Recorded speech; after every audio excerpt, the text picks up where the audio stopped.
Mr. Spaceship by Philip K. Dick.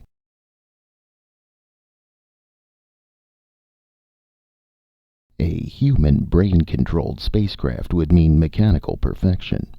This was accomplished, and something unforeseen, a strange entity called Mr. Spaceship.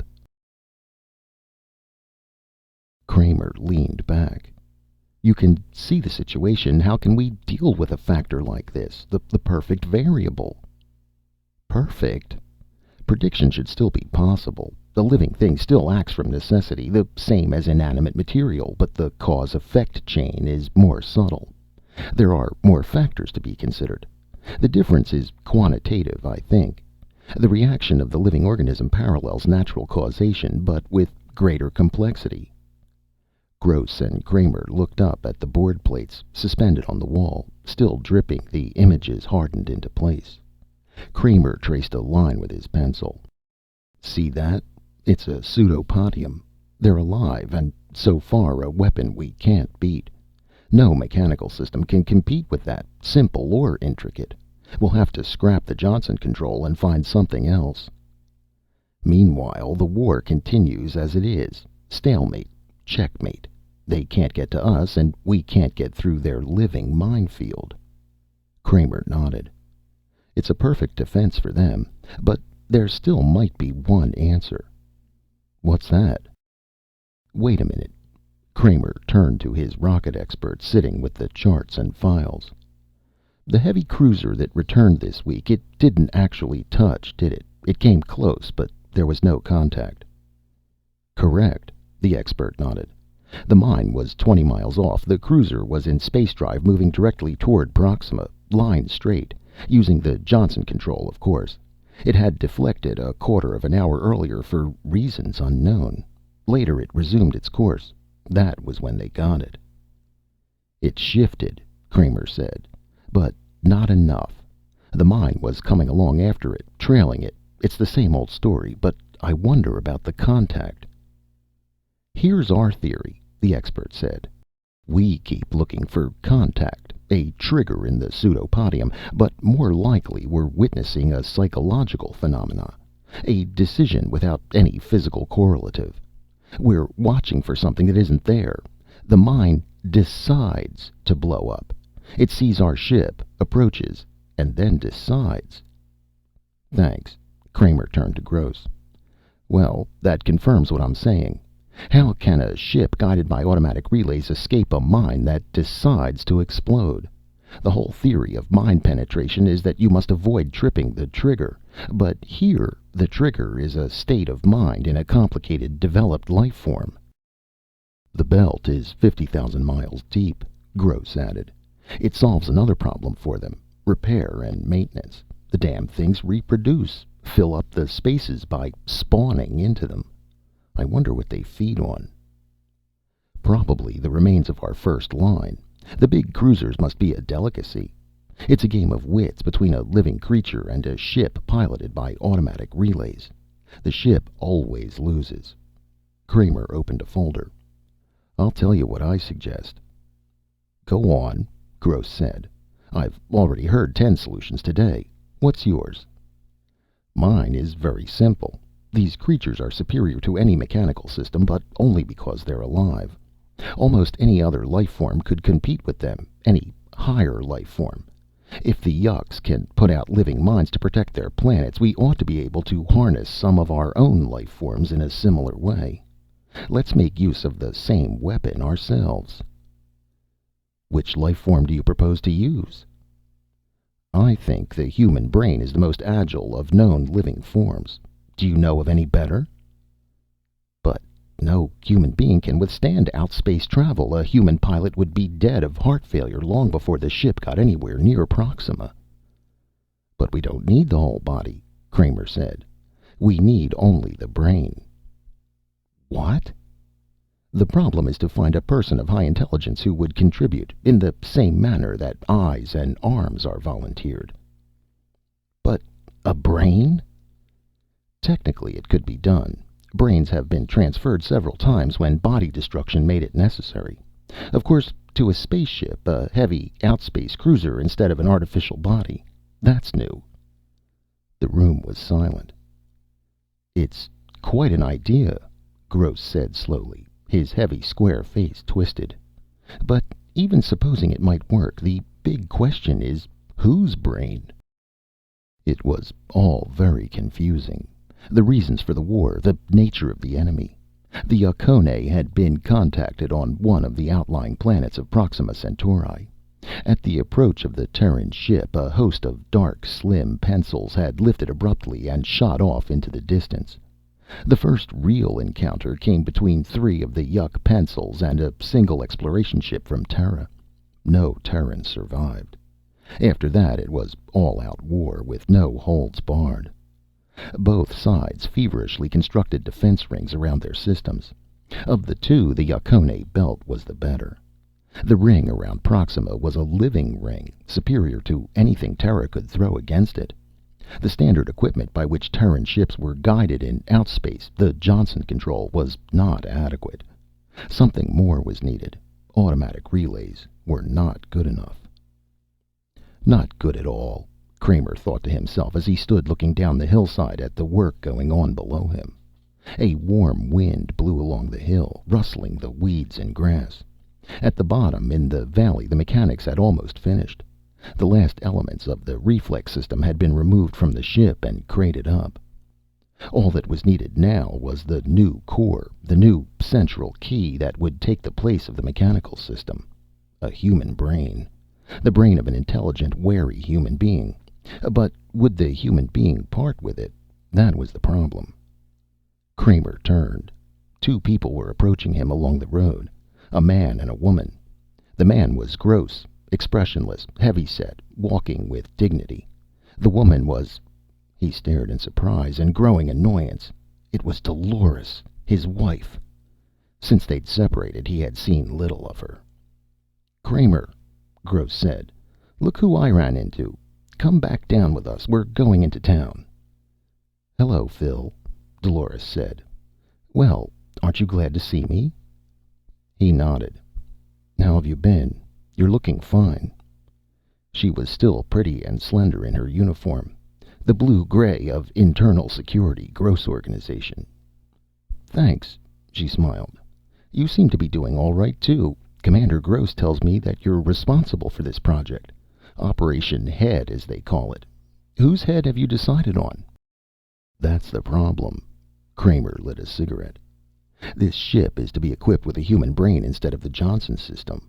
We've constructed special draining baths for the brain, electronic relays to catch the impulses and magnify them, a continual feeding duct that supplies the living cells with everything they need. But we still haven't got the brain itself," Gross finished. They began to walk back toward the car. "If we can get that, we'll be ready for the tests." "Will the brain remain alive?" Dolores asked. "Is it actually going to live as part of the ship?" "It will be alive, but not conscious. Very little life is actually conscious. Animals, trees, insects are quick in their responses, but they aren't conscious. In this process of ours, the individual personality, the ego, will cease. We only need the responsibility, nothing more." Dolores shuddered. "How terrible." "In time of war, everything must be tried," Kramer said absently. "If one life sacrificed will end the war, it's worth it. This ship might get through. A couple more like it, and there wouldn't be any more war." They got into the car. As they drove down the road, Gross said, "Have you thought of anyone yet?" Kramer shook his head. "That's out of my line." "What do you mean?" "I'm an engineer. It's not my department." "But all this was your idea." "My work ends there." Gross was staring at him oddly. Kramer shifted uneasily. "Then who is supposed to do it?" Gross said. "I can have my organization prepare examinations of various kinds to determine fitness, that kind of thing." "Listen, Phil," Dolores said suddenly. "What?" She turned toward him. "I have an idea. Do you remember that professor we had in college, Michael Thomas?" Kramer nodded. I wonder if he's still alive. Dolores frowned. If he is, he must be awfully old. Why, Dolores? Gross asked. Perhaps an old person who didn't have much time left, but whose mind was still clear and sharp. Professor Thomas. Kramer rubbed his jaw. He certainly was a wise old duck, but could he still be alive? He must have been 70 then. We could find that out, Gross said. I could make a routine check. What do you think? Dolores said. If any human mind could outwit those creatures. I don't like the idea, Kramer said. In his mind, an image had appeared. The image of an old man sitting behind a desk, his bright, gentle eyes moving about the classroom. The old man leaning forward, a thin hand raised. Keep him out of this, Kramer said. What's wrong? Gross looked at him curiously. It's because I suggested it, Dolores said. No. Kramer shook his head. It's not that. I didn't expect anything like this. Somebody I knew, a man I studied under. I remember him very clearly. He was a very distinct personality. Good, Gross said. He sounds fine. We can't do it. We're asking his death. This is war, Gross said, and war doesn't wait on the needs of the individual. You said that yourself. Surely he'll volunteer. We can keep it on that basis. He may already be dead, Dolores murmured. We'll find that out, Gross said, speeding up the car. They drove the rest of the way in silence. For a long time the two of them stood studying the small wood house, overgrown with ivy, set back on the lot behind an enormous oak. The little town was silent and sleepy. Once in a while a car moved slowly along the distant highway, but that was all. This is the place, Gross said to Kramer. He folded his arms. Quite a quaint little house. Kramer said nothing. The two security agents behind them were expressionless. Gross started toward the gate. Let's go. According to the check, he's still alive, but very sick. His mind is agile, however. That seems to be certain. It's said he doesn't leave the house. A woman takes care of his needs. He's very frail. They went down the stone walk and up onto the porch. Gross rang the bell. They waited. After a time they heard slow footsteps. The door opened. An elderly woman in a shapeless wrapper studied them impassively. Security, Gross said, showing his card. We wish to see Professor Thomas. Why? Government business. He glanced at Kramer. Kramer stepped forward. I was a pupil of the professor's, he said. I'm sure he won't mind seeing us. The woman hesitated uncertainly. Gross stepped into the doorway. All right, Mother. This is wartime. We can't stand out here. The two security agents followed him, and Kramer came reluctantly behind, closing the door. Gross stalked down the hall until he came to an open door. He stopped, looking in. Kramer could see the white corner of a bed, a wooden post, and the edge of a dresser. He joined Gross. In the dark room, a withered old man lay propped up on endless pillows. At first it seemed as if he were asleep. There was no motion or sign of life. But after a time Kramer saw with a faint shock that the old man was watching them intently, his eyes fixed on them, unmoving, unwinking. Professor Thomas, Gross said. I'm Commander Gross of Security. This man with me is perhaps known to you. The faded eyes fixed on Kramer. I know him. Philip Kramer. You've grown heavier, boy. The voice was feeble, the rustle of dry ashes. Is it true you're married now?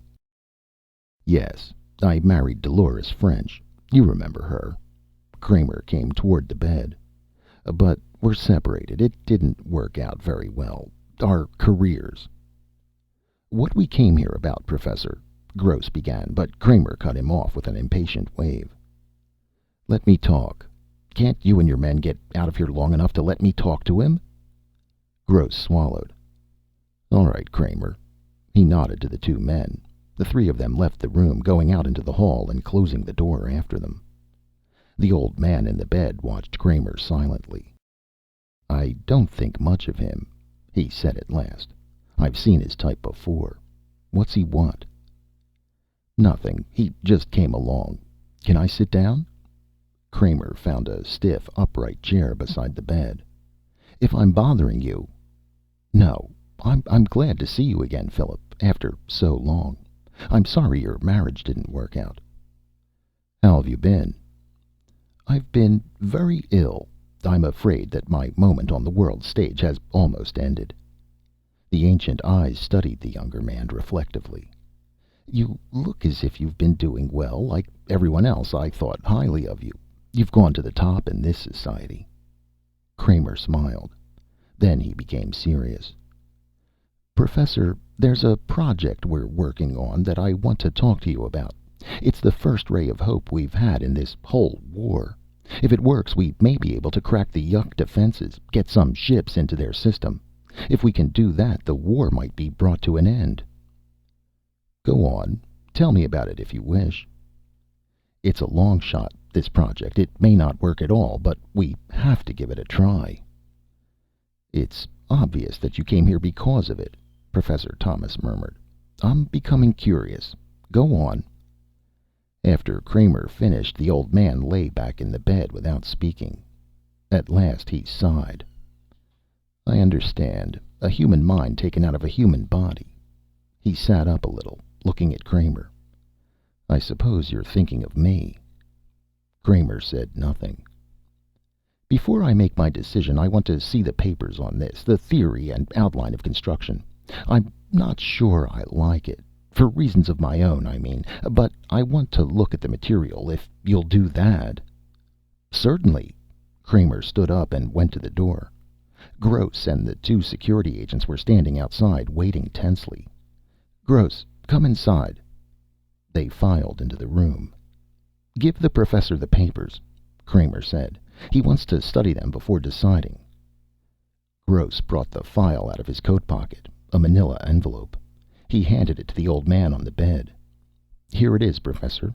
You're welcome to examine it. Will you give us your answer as soon as possible? We're very anxious to begin, of course." "I'll give you my answer when I've decided."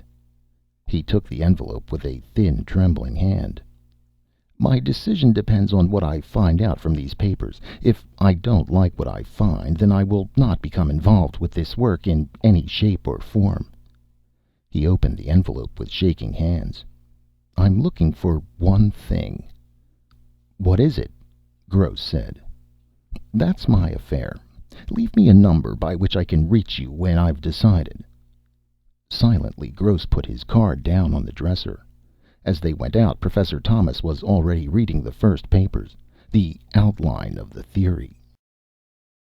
Kramer sat across from Dale Winter, his second in line. "What then?" Winter said. "He's going to contact us." Kramer scratched with a drawing pen on some paper. "I don't know what to think."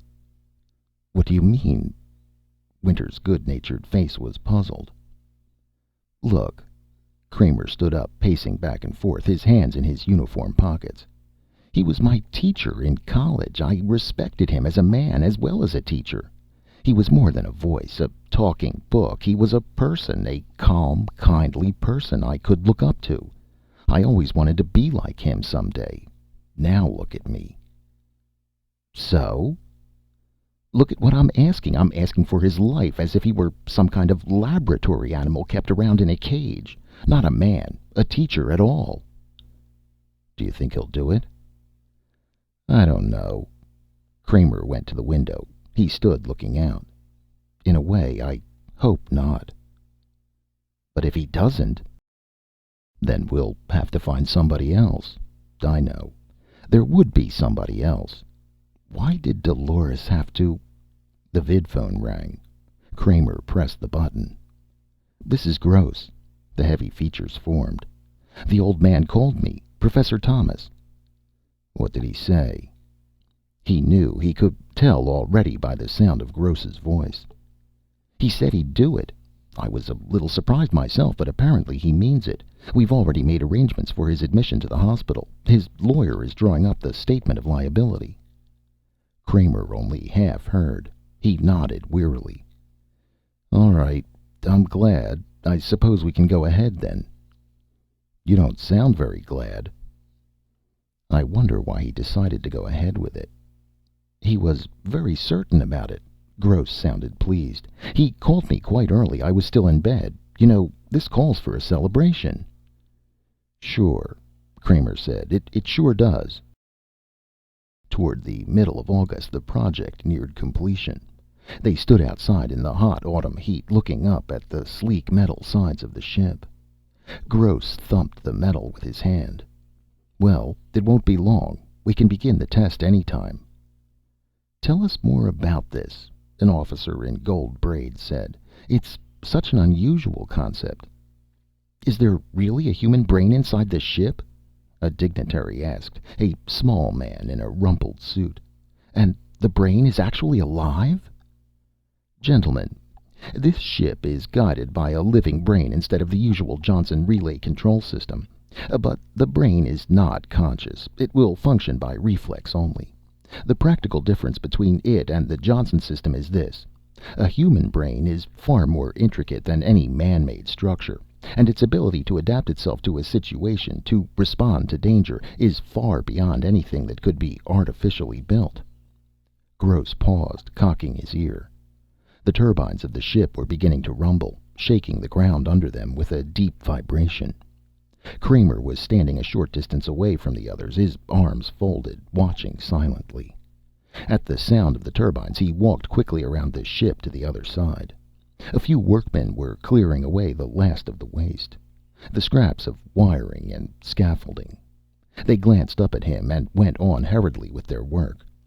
Kramer mounted the ramp and entered the control cabin of the ship. Winter was sitting at the controls with a pilot from space transport. "How's it look?" Kramer asked. "All right." Winter got up. "He tells me that it would be best to take off manually. The robot controls—" Winter hesitated. "I mean, the built-in controls can take over later on in space." "That's right," the pilot said. "It's customary with the Johnson system, and so in this case we should—" "Can you tell anything yet?" Kramer asked. "No," the pilot said slowly. "I don't think so. I've been going over everything. It seems to be in good order. There's only one thing I wanted to ask you about." He put his hand on the control board. "There are some changes here I don't understand." "Changes?" "Alterations from the original design. I wonder what the purpose is." Kramer took a set of the plans from his coat. "Let me look." He turned the pages over. The pilot watched carefully over his shoulder. "The changes aren't indicated on your copy," the pilot said.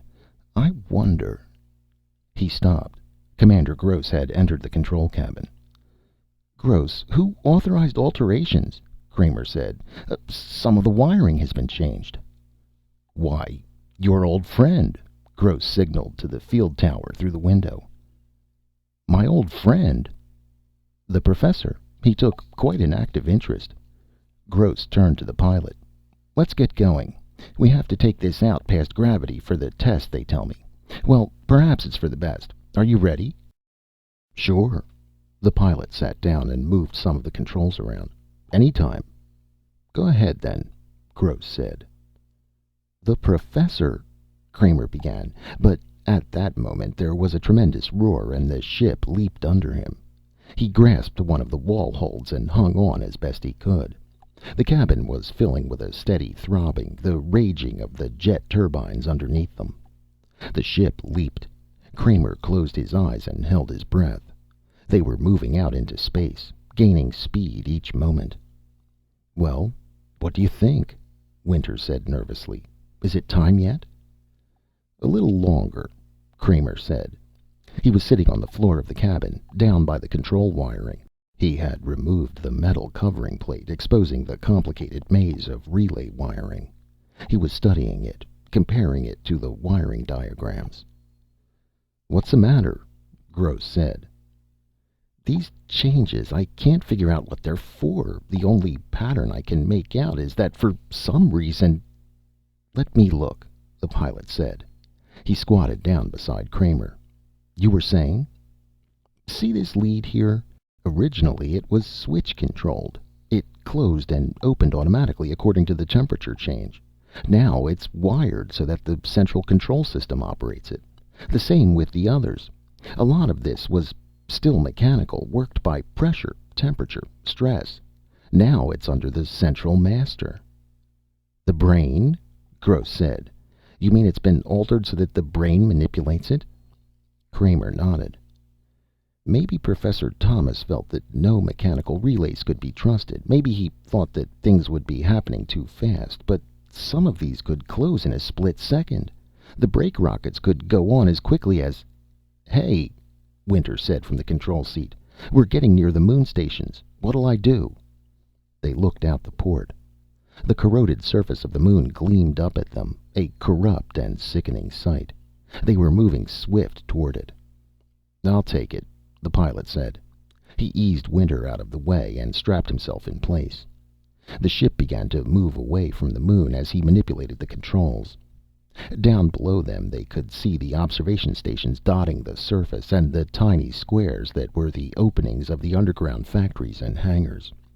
A red blinker winked up at them, and the pilot's fingers moved on the board in answer. "We're past the moon," the pilot said after a time. The moon had fallen behind them. The ship was heading into outer space. "Well, we can go ahead with it." Kramer did not answer. "Mr. Kramer, we can go ahead any time." Kramer started. "Sorry, I was thinking. All right, thanks." He frowned, deep in thought. "What is it?" Gross asked. "The wiring changes. Did you understand the reason for them when you gave the okay to the workmen?" Gross flushed. "You know I know nothing about technical material. I'm in security." "Then you should have consulted me." "What does it matter?" Gross grinned wryly. "We're going to have to start putting our faith in the old man sooner or later." The pilot stepped back from the board. His face was pale and set. "Well, it's done," he said. "That's it." "What's done?" Kramer said. "We're on automatic. The brain. I turned the board over to it. To him, I mean. The old man." The pilot lit a cigarette and puffed nervously. "Let's keep our fingers crossed." The ship was coasting evenly in the hands of its invisible pilot. Far down inside the ship, carefully armored and protected, a soft human brain lay in a tank of liquid, 1,000 minute electric charges playing over its surface. As the charges rose, they were picked up and amplified, fed into relay systems, advanced, carried on through the entire ship. Gross wiped his forehead nervously. "So he is running it now? I hope he knows what he's doing." Kramer nodded enigmatically. "I think he does." "What do you mean?" "Nothing." Kramer walked to the port. "I see we're still moving in a straight line." He picked up the microphone. "We can instruct the brain orally through this." He blew against the microphone experimentally. "Go on," Winter said. "Bring the ship around half right," Kramer said. "Decrease speed." They waited. Time passed. Gross looked at Kramer. "No change. Nothing." "Wait." Slowly the ship was beginning to turn. The turbines missed, reducing their steady beat. The ship was taking up its new course, adjusting itself. Nearby, some space debris rushed past, incinerating in the blasts of the turbine jets. "So far so good," Gross said. They began to breathe more easily. The invisible pilot had taken control smoothly, calmly. The ship was in good hands. Kramer spoke a few more words into the microphone and they swung again. Now they were moving back the way they had come, toward the moon. "Let's see what he does when we enter the moon's pull," Kramer said. He was a good mathematician, the old man. He could handle any kind of problem. The ship veered, turning away from the moon. The great eaten-away globe fell behind them. Gross breathed a sigh of relief. "That's that." "One more thing." Kramer picked up the microphone. "Return to the moon and land the ship at the first space field," he said into it. "Good Lord," Winter murmured. "Why are you—" "Be quiet." Kramer stood listening. The turbines gasped and roared as the ship swung full around, gaining speed. They were moving back toward the moon again. The ship dipped down, heading toward the great globe below. "We're going a little fast," the pilot said. I don't see how he can put down at this velocity." The port filled up as the globe swelled rapidly. The pilot hurried toward the board, reaching for the controls. All at once the ship jerked, the nose lifted, and the ship shot out into space away from the moon, turning at an oblique angle. The men were thrown to the floor by the sudden change in course. They got to their feet again, speechless, staring at each other. The pilot gazed down at the board. "It wasn't me. I didn't touch a thing. I didn't even get to it." The ship was gaining speed each moment. Kramer hesitated. "Maybe you had better switch it back to manual." The pilot closed the switch. He took hold of the steering controls and moved them experimentally. "Nothing." He turned around. "Nothing. It doesn't respond." No one spoke. "You can see what has happened," Kramer said calmly. "The old man won't let go of it now that he has it. I was afraid of this when I saw the wiring changes. Everything in this ship is centrally controlled, even the cooling system, the hatches, the garbage release. We're helpless." "Nonsense." Gross strode to the board. He took hold of the wheel and turned it. The ship continued on its course, moving away from the moon, leaving it behind. "Release," Kramer said into the microphone. "Let go of the controls. We'll take it back. Release." "No good," the pilot said. "Nothing." He spun the useless wheel. "It's dead. Completely dead." "And we're still heading out," Winter said, grinning foolishly. "We'll be going through the first line defense belt in a few minutes, if they don't shoot us down." "We better radio back." The pilot clicked the radio to send. "I'll contact the main bases, one of the observation stations." "Better get the defense belt. At the speed we're going, we'll be into it in a minute." "And after that," Kramer said, "we'll be in outer space. He's moving us toward outspace velocity. Is this ship equipped with baths?" "Baths?" Gross said. "The sleep tanks. For space drive. We may need them if we go much faster." "But good God, where are we going?" Gross said. Where's he taking us?" The pilot obtained contact. "This is Dwight, on ship," he said. "We're entering the defense zone at high velocity. Don't fire on us." "Turn back," the impersonal voice came through the speaker. "You're not allowed in the defense zone." "We can't. We've lost control." "Lost control?" "This is an experimental ship." Gross took the radio.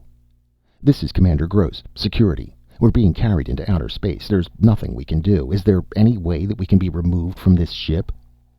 A hesitation. "We have some fast pursuit ships that could pick you up if you wanted to jump. The chances are good they'd find you. Do you have space flares?" "We do," the pilot said. "Let's try it." "Abandoned ship?" Kramer said. If we leave now, we'll never see it again." "What else can we do? We're gaining speed all the time. Do you propose that we stay here?" "No." Kramer shook his head. "Damn it. There ought to be a better solution." "Could you contact him?" Winter asked. "The old man. Try to reason with him." "It's worth a chance," Gross said. "Try it." "All right." Kramer took the microphone. He paused a moment. "Listen. Can you hear me? This is Philip Kramer. Can you hear me, Professor? Can you hear me? I want you to release the controls." There was silence.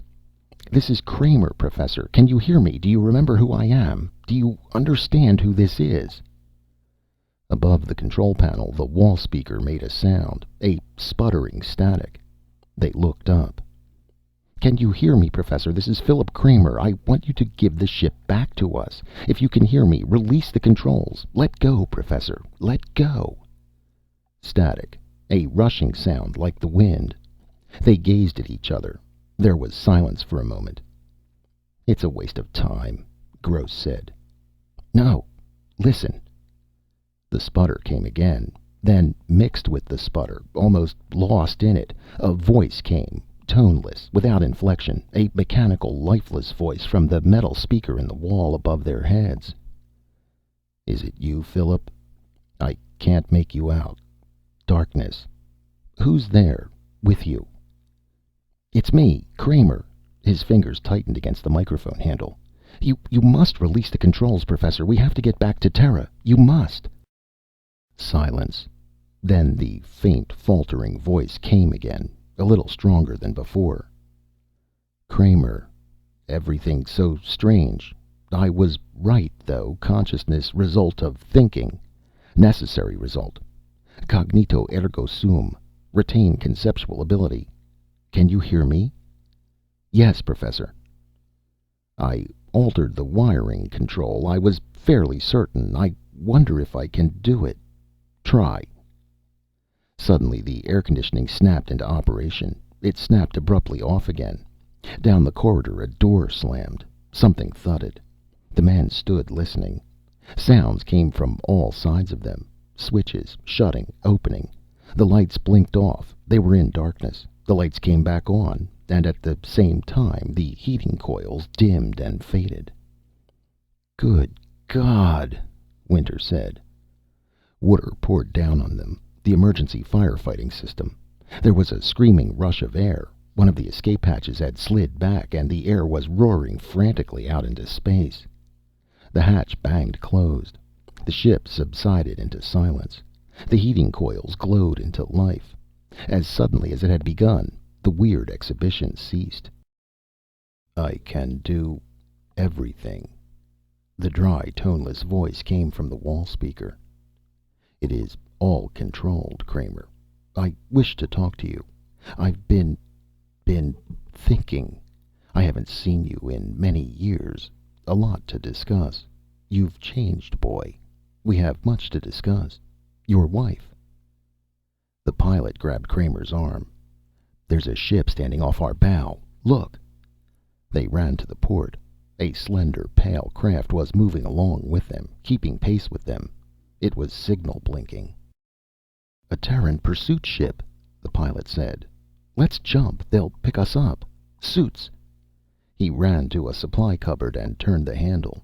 The door opened and he pulled the suits out onto the floor. "Hurry," Gross said. A panic seized them. They dressed frantically, pulling the heavy garments over them. Winter staggered to the escape hatch and stood by it, waiting for the others. They joined him one by one.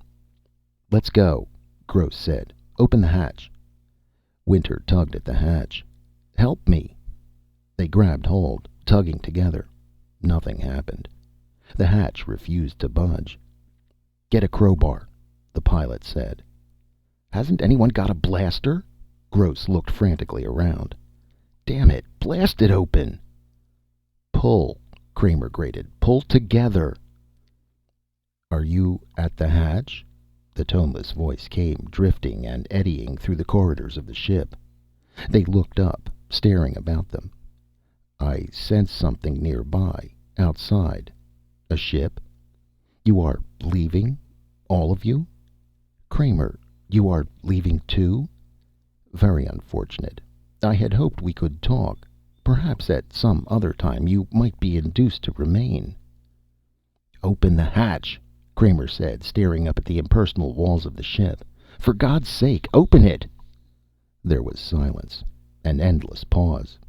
Then, very slowly, the hatch slid back. The air screamed out, rushing past them into space.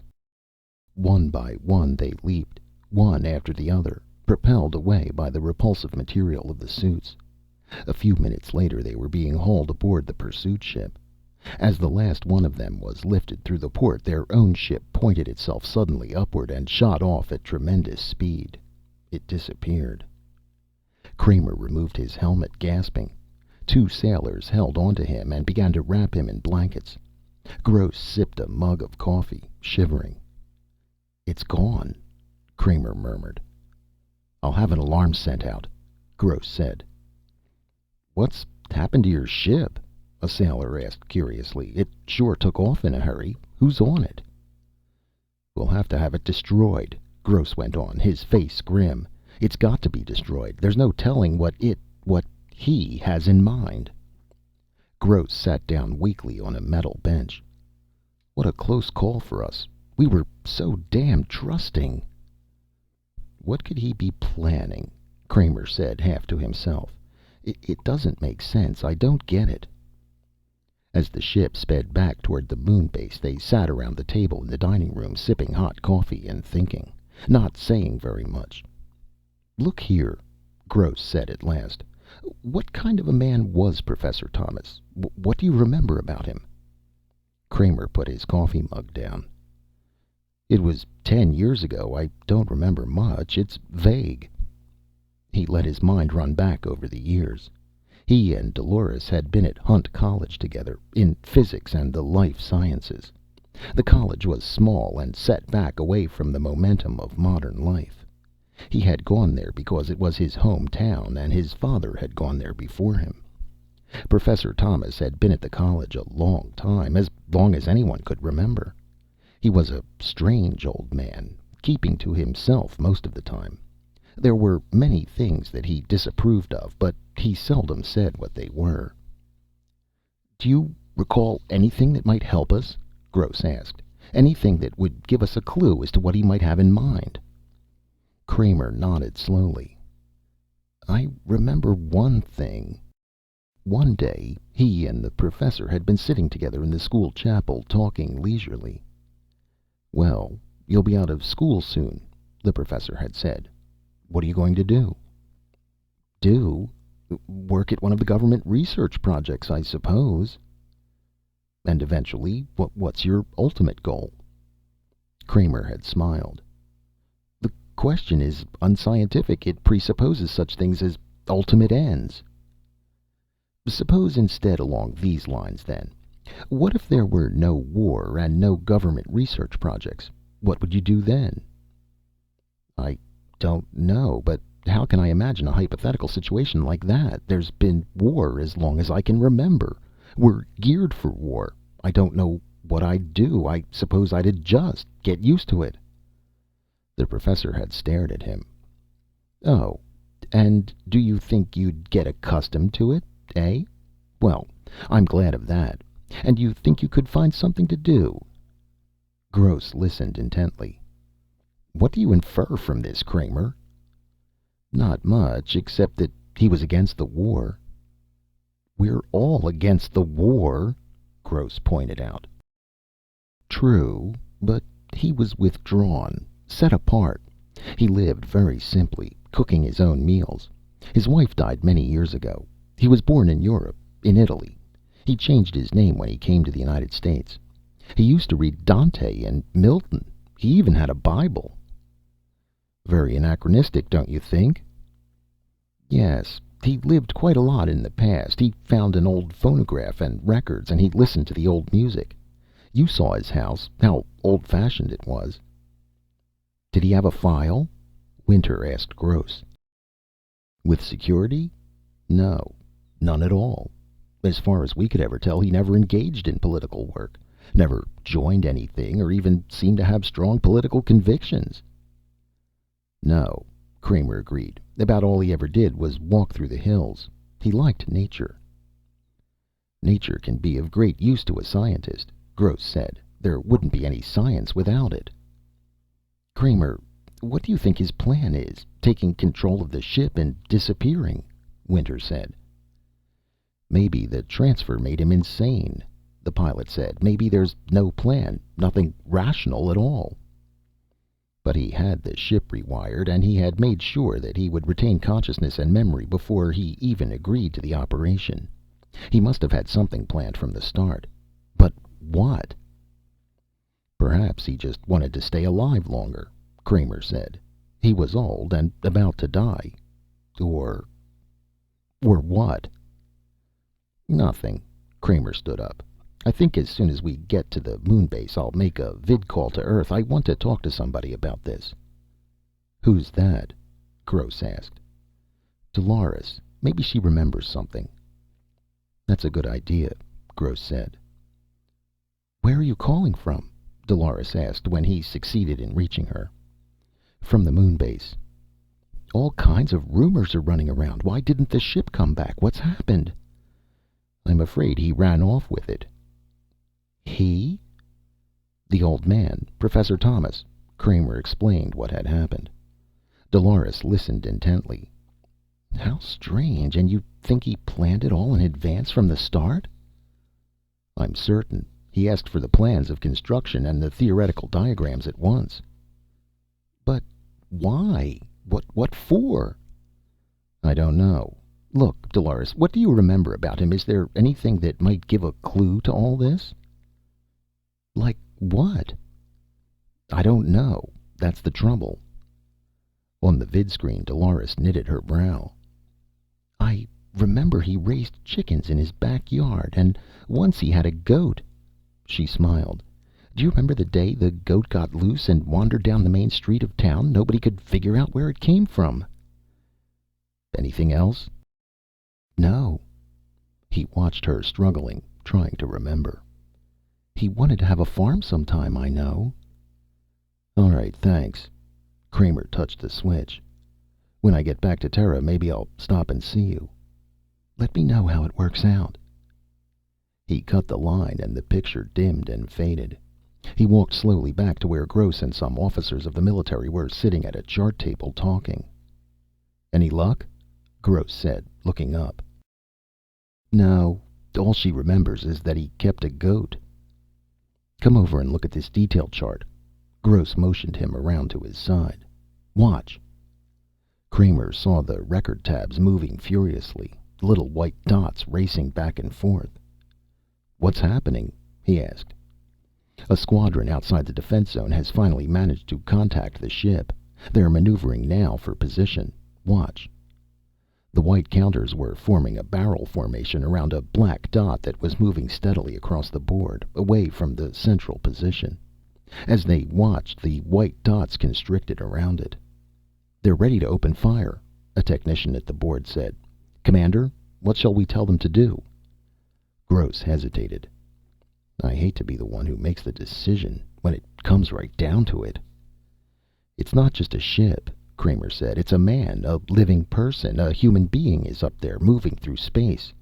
I wish we knew what But the order has to be given. We can't take any chances. Suppose he went over to them, to the Yuks." Kramer's jaw dropped.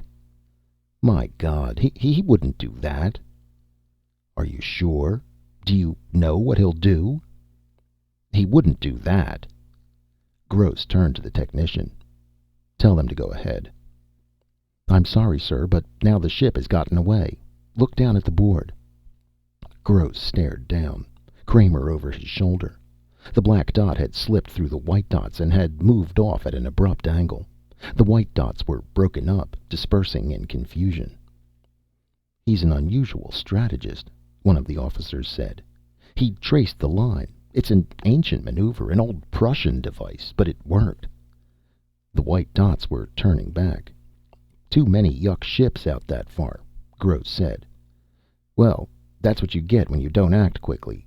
He looked up coldly at Kramer. "We should have done it when we had him. Look at him go." He jabbed a finger at the rapidly moving black dot. The dot came to the edge of the board and stopped. It had reached the limit of the charted area. "See?" Now what? Kramer thought, watching. So the old man had escaped the cruisers and gotten away. He was alert, all right. There was nothing wrong with his mind, or with ability to control his new body. Body. The ship was a new body for him. He had traded in the old dying body, withered and frail, for this hulking frame of metal and plastic, turbines and rocket jets. He was strong now, strong and big. The new body was more powerful than 1,000 human bodies. But how long would it last him? The average life of a cruiser was only 10 years. With careful handling, he might get 20 out of it before some essential part failed and there was no way to replace it. And then, what then? What would he do when something failed and there was no one to fix it for him? That would be the end. Someplace far out in the cold darkness of space, the ship would slow down, silent and lifeless, to exhaust its last heat into the eternal timelessness of outer space. Or Perhaps it would crash on some barren asteroid, burst into a million fragments. It was only a question of time. "Your wife didn't remember anything?" Gross said. "I told you only that he kept a goat once." "A hell of a lot of help that is." Kramer shrugged. "It's not my fault." "I wonder if we'll ever see him again." Gross stared down at the indicator dot still hanging at the edge of the board. "I wonder if he'll ever move back this way." "I wonder, too," Kramer said. That night, Kramer lay in bed, tossing from side to side, unable to sleep. The moon gravity, even artificially increased, was unfamiliar to him, and it made him uncomfortable. 1,000 thoughts wandered loose in his head as he lay, fully awake. What did it all mean? What was the professor's plan? Maybe they would never know. Maybe the ship was gone for good. The old man had left forever, shooting into outer space. They might never find out why he had done it, what purpose, if any, had been in his mind. Kramer sat up in bed. He turned on the light and lit a cigarette. His quarters were small, a metal-lined bunk room, part of the moon station base. The old man had wanted to talk to him. He had wanted to discuss things, hold a conversation. But in the hysteria and confusion, all they had been able to think of was getting away. The ship was rushing off with them, carrying them into outer space. Kramer set his jaw. Could they be blamed for jumping? They had no idea where they were being taken or why. They were helpless, caught in their own ship, and the pursuit ship standing by, waiting to pick them up, was their only chance. Another half hour and it would have been too late. But what had the old man wanted to say? What had he intended to tell him in those first confusing moments when the ship around them had come alive, each metal strut and wire suddenly animate, the body of a living creature, a vast metal organism? It was weird, unnerving. He could not forget it, even now. He looked around the small room uneasily. What did it signify, the coming to life of metal and plastic? All at once they had found themselves inside a living creature, in its stomach, like Jonah inside the whale. It had been alive, and it had talked to them, talked calmly and rationally as it rushed them off, faster and faster into outer space. The wall speaker and circuit had become the vocal cords and mouth, the wiring, the spinal cord and nerves, the hatches and relays and circuit breakers, the muscles. They had been helpless, completely helpless. The ship had, in a brief second, stolen their power away from them and left them defenseless, practically at its mercy. It was not right. It made him uneasy.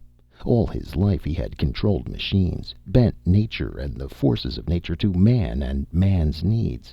The human race had slowly evolved until it was in a position to operate things, run them as it saw fit. Now, all at once, it had been plunged back down the ladder again, prostrate before a power against which they were children. Kramer got out of bed. He put on his bathrobe and began to search for a cigarette. While he was searching, the vidphone rang. He snapped the vidphone on. "Yes?" The face of an immediate monitor appeared. "A call from Terra, Mr. Kramer. It's an emergency call." "Emergency call? For me? Put it through." Kramer came awake, brushing his hair back out of his eyes. Alarm plucked at him. From the speaker a strange voice came. "Philip Kramer? Is this Philip Kramer?" "Yes. Go on." "This is General Hospital, New York City, Terra. Mr. Kramer, your wife is here. She has been critically injured in an accident. Your name was given to us to call. Is it possible for you to—" "How badly?" Kramer gripped the vidphone stand. "Is it serious?" "Yes, it's serious, Mr. Kramer. Are you able to come here? The quicker you can come, the better." "Yes," Kramer nodded. "I'll come. Thanks." The screen died as the connection was broken.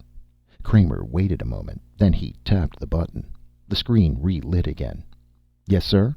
the monitor said. "Can I get a ship to Terra at once? It's an emergency. My wife—" "There's no ship leaving the moon for 8 hours. You'll have to wait until the next period." "Isn't there anything I can do?" "We can broadcast a general request to all ships passing through this area. Sometimes cruisers pass by here returning to Terra for repairs."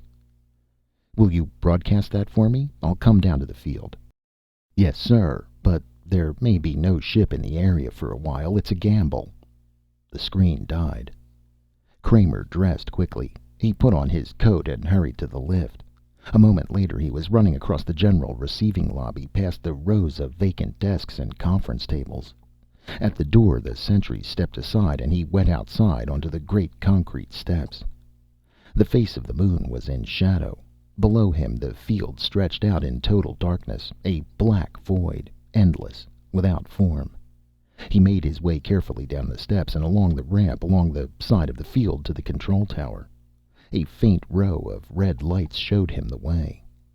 Two soldiers challenged him at the foot of the tower, standing in the shadows, their guns ready. "Kramer?" "Yes." A light was flashed in his face. "Your call has been sent out already." "Any luck?" Kramer asked. "There's a cruiser nearby that has made contact with us. It has an injured jet and is moving slowly back toward Terra, away from the line." "Good." Kramer nodded, a flood of relief rushing through him. He lit a cigarette and gave one to each of the soldiers. The soldiers lit up. "Sir?" one of them asked. "Is it true about the experimental ship?" "What do you mean?" "It came to life and ran off?" "No, not exactly," Kramer said. "It had a new type of control system instead of the Johnson units. It wasn't properly tested." "But, sir, one of the cruisers that was there got up close to it, and a buddy of mine says this ship acted funny. He never saw anything like it. It was like when he was fishing once on Terra, in Washington State, fishing for bass. The fish were smart, going this way and that." "Here's your cruiser," the other soldier said. "Look." An enormous vague shape was setting slowly down onto the field. They could make nothing out but its row of tiny green blinkers. Kramer stared at the shape. "Better hurry, sir," the soldier said. "They don't stick around here very long." "Thanks." Kramer loped across the field toward the black shape that rose up above him, extended across the width of the field. The ramp was down from the side of the cruiser and he caught hold of it. The ramp rose, and a moment later Kramer was inside the hold of the ship. The hatch slid shut behind him. As he made his way up the stairs to the main deck, the turbines roared up from the moon, out into space. Kramer opened the door to the main deck. He stopped suddenly, staring around him in surprise. There was nobody in sight. The ship was deserted. "Good God," he said, realization sweeping over him, numbing him. He sat down on a bench, his head swimming. "Good God." The ship roared out into space, leaving the moon and Terra farther behind each moment. And there was nothing he could do. "So it was you who put the call through," he said at last. "It was you who called me on the vidphone, not any hospital on Terra. It was all part of the plan." He looked up and around him. "And Dolores is really—" "Your wife is fine," the wall speaker above him said tonelessly. "It was a fraud. I am sorry to trick you that way, Philip, but it was all I could think of. Another day and you would have been back on Terra. I don't want to remain in this area any longer than necessary. They have been so certain of finding me out in deep space that I have been able to stay here without too much danger. But even the purloined letter was found eventually." Kramer smoked his cigarette nervously. "What are you going to do? Where are we going?" "First, I want to talk to you. I have many things to discuss. I was very disappointed when you left me, along with the others. I had hoped that you would remain." The dry voice chuckled. "Remember how we used to talk in the old days, you and I? That was a long time ago." The ship was gaining speed. It plunged through space at tremendous speed, rushing through the last of the defense zone and out beyond. A rush of nausea made Kramer bend over for a moment. When he straightened up, the voice from the wall went on. "I'm sorry to step it up so quickly, but we are still in danger. Another few moments and we'll be free." "How about Yuks ships? Aren't they out there?" "I've already slipped away from several of them. They're quite curious about me." "Curious?" "They sense that I'm different, more like their own organic minds. They don't like it. I believe they will begin to withdraw from this area soon. Apparently they don't want to get involved with me. They're an odd race, Philip. I would have liked to study them closely, try to learn something about them. I'm of the opinion that they use no inert material. All their equipment and instruments are alive, in some form or another. They don't construct or build at all. The idea of making is foreign to them. They utilize existing forms, even their ships. "Where are we going?" Kramer said. "I want to know where you're taking me." "Frankly, I'm not certain." "You're not certain?" "I haven't worked some details out.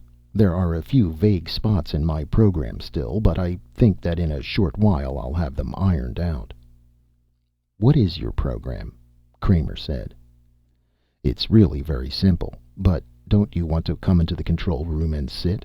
The seats are much more comfortable than the metal bench." Kramer went into the control room and sat down at the control board. Looking at the useless apparatus made him feel strange. "What's the matter?" the speaker above the board rasped. Kramer gestured helplessly. "I'm powerless. I can't do anything, and I don't like it. Do you blame me?" No, I don't blame you. But you'll get your control back soon. Don't worry. This is only a temporary expedient, taking you off this way. It was something I didn't contemplate. I forgot that orders would be given out to shoot me on sight." "It was Gross's idea."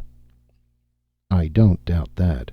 My conception, my plan came to me as soon as you began to describe your project that day at my house. I saw at once that you were wrong. You people have no understanding of the mind at all. I realized that the transfer of a human brain from an organic body to a complex artificial spaceship would not involve the loss of the intellectualization faculty of the mind. When a man thinks, he is. When I realized that, I saw the possibility of an age-old dream becoming real. I was quite elderly when I first met you, Philip. Even then, my lifespan had come pretty much to its end. I could look ahead to nothing but death, and with it the extinction of all my ideas. I had made no mark on the world, none at all. My students, one by one, passed from me into the world to take up jobs in the great research project, the search for better and bigger weapons of war. The world has been fighting for a long time, first with itself, then with the Martians, then with these beings from Proxima Centauri, whom we know nothing about. The human society has evolved war as a cultural institution, like the science of astronomy or mathematics. War is a part of our lives, a career, a respected vocation. Bright, alert young men and women move into it, putting their shoulders to the wheel as they did in the time of Nebuchadnezzar. It has always been so. But is it innate in mankind? I don't think so. No social custom is innate. There were many human groups that did not go to war. The Eskimos never grasped the idea at all, and the American Indians never took to it well. But these dissenters were wiped out, and a cultural pattern was established that became the standard for the whole planet. Now it has become ingrained in us. But if someplace along the line some other way of settling problems had arisen and taken hold, something different than the massing of men and materials to... "What's your plan?" Kramer said. "I know the theory. It was part of one of your lectures." "Yes. Buried in a lecture on plant selection, as I recall. When you came to me with this proposition, I realized that perhaps my conception could be brought to life after all. If my theory were right, that war is only a habit, not an instinct, a society built up apart from Terra with a minimum of cultural roots might develop differently.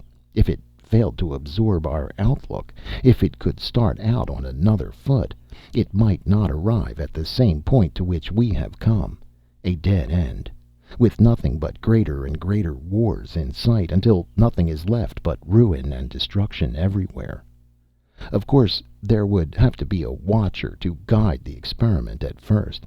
A crisis would undoubtedly come very quickly, probably in the second generation. Cain would arise almost at once. You see, Kramer, I estimate that if I remain at rest most of the time on some small planet or moon, I may be able to keep functioning for almost 100 years. That would be time enough, sufficient to see the direction of the new colony. After that, well, after that it would be up to the colony itself. Which is just as well, of course. Man must take control eventually on his own. 100 years, and after that they will have control of their own destiny. Perhaps I am wrong. Perhaps war is more than a habit. Perhaps it is a law of the universe that things can only survive as groups by group violence. But I'm going ahead and taking the chance that it is only habit, that I'm right, that war is something we're so accustomed to that we don't realize it is a very unnatural thing. Now, as to the place. I'm still a little vague about that. We must find the place still. That's what we're doing now. You and I are going to inspect a few systems off the beaten path. Planets where the trading prospects are low enough to keep Terran ships away. I know of one planet that might be a good place. It was reported by the Fairchild expedition in their original manual. We may look into that for a start. The ship was silent.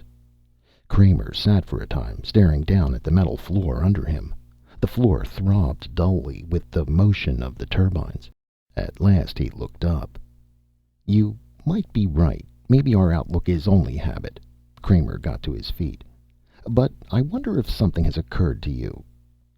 "What is that?" "If it's such a deeply ingrained habit going back thousands of years, how are you going to get your colonists to make the break, leave Terra and Terran customs? How about this generation, the first ones, the people who found the colony?